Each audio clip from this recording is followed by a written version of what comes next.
2 யூனிட்ல இருக்க synonyms antonyms தான் பார்க்க போகிறோம். ஸோ நம்ம எக்ஸாமில் பார்த்தீங்கன்னா சில வேர்ட் சினானிம்ஸில் படிச்சிருப்போம், ஆனால் அதே வேர்டு வந்து ஆன்டனிம்ஸ் கொடுப்பாங்க. அப்போ நம்ம கன்ஃபியூஸ் ஆகிறதுக்காகவே நம்மளோட சேனல் ஜிஆர் சக்ஸஸ் டிஸ் ஒரு 30 கொஸ்டின்ஸ் வந்து பார்த்தீங்கன்னா 30 வேர்டு வந்து கிரியேட் பண்ணியிருக்கோம். ஃபர்ஸ்ட் ஒன் பாருங்க, டிவோர்னா ஈட் ஈகர்லி, அப்போ ஸ்மாலஸ் ஆன்டனிம்ஸ் ஸ்பீட் சொல்லணும்.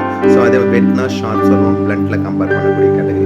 அலபலோன்னா தட் மீன்ஸ் வந்து பார்த்தீங்கன்னா லவுட் நாய்ஸ்னா ஆன்டனிம்ஸ் சைலன்ஸ் சொல்லக்கூடியது. நெக்ஸ்ட் கிரஃப்லினா சேட்லி ரொம்ப ரொம்ப